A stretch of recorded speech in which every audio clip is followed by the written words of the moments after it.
On April the 14th, the Saturday shoppers in downtown Moscow were stunned.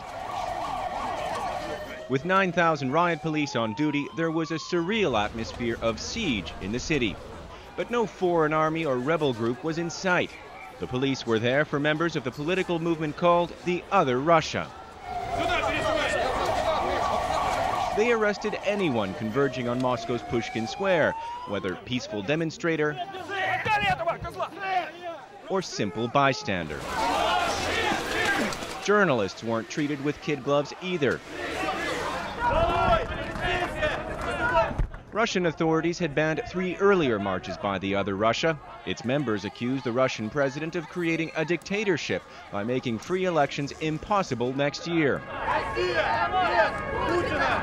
Garry Kasparov couldn't even make that point in public.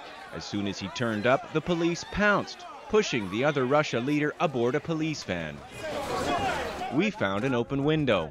Masha, can you tell us what's happened to you? We just were standing there and all the people, old ladies, women. Some of the arrested were desperate to avoid being charged. Kasparov was desperate to send a message. Tell your leaders that this regime is criminal, is a police state. They arrest people everywhere. Kasparov wasn't alone. Police arrested over 200 people. Later, his supporters chanted freedom at the jail where Kasparov was held for 10 hours. The judge charged him with shouting anti-government slogans. He paid a fine of $40 and faces 3 weeks in jail if charged again.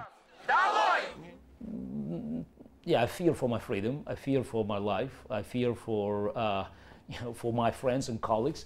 No one is safe in Russia. That's the message. Yeah. Kasparov spoke with CBC right as the FSB, the police outfit that replaced the KGB, began investigating him under a new law against extremism and political radicals. If calling for free and fair elections and no censorship and respect of our constitutional rights is a form of radicalism or extremism, as Putin regime insists, yes, then we might be called ultra-radicals because we insist on Kremlin following up the rules, laws, and constitution. Kasparov was still pursuing his chess career in the 90s when Boris Yeltsin brought Russia into the democratic era. The economy was a shambles, but politics were relatively free, even freewheeling. Under his successor, things are different. High oil and gas prices have allowed Vladimir Putin to transform Russia from an economic basket case to a creditor nation with a growing, confident middle class. But the president's critics in Russia and in the West say his 7 years in office have strangled democracy and the rule of law. They say he has concentrated too much power in the Kremlin, curbed the media, and made the parliament a rubber stamp chamber.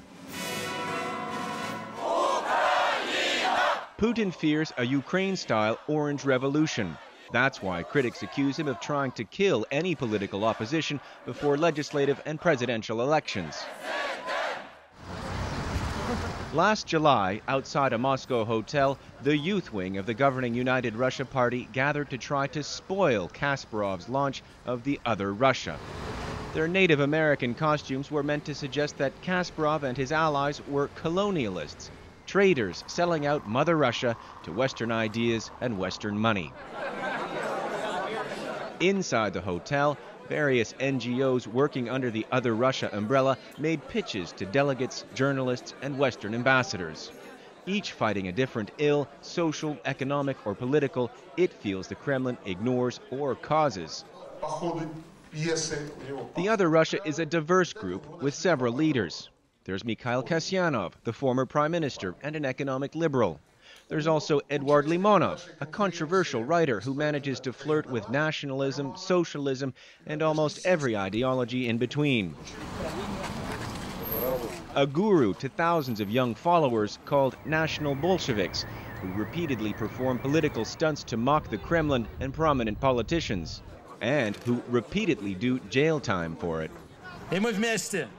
But it is Kasparov who seems to gather the most attention and foster the most hope for change. The Soviet-era chess genius is seen increasingly as the only man who can outmaneuver the pro-Kremlin forces. He says his game now is simply to get those in power to play the game of democracy, to let new opposition parties form, and to give them access to the airwaves. But this is how Russian TV covers the other Russia. On April 14th, most newscasts spent most of their time talking about pro-Kremlin rallies staged the very same day. They highlighted different news, such as President Putin attending a martial arts demonstration the day of the Moscow crackdown. As for the international outcry at the repression in Moscow and the next day in St. Petersburg, the Kremlin had an answer. It was the fault of foreign correspondents. But of course, the very fact of these actions draw extreme attention by foreign media. And when it comes to foreign media, I think that a certain exaggeration took place. Irkutsk. In one sense, Kasparov's new chessboard is the Russian media. All he wants, he says, is for the men in power to let him play. But with popularity ratings hitting 80%, there may not be much motivation for President Putin to join Kasparov's game.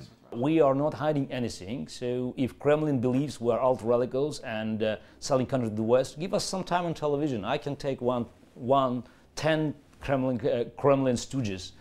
Just give us some time and let Russian people hear our story. The other Russia leaders hope the Russian people will hear their story through word of mouth and on the internet.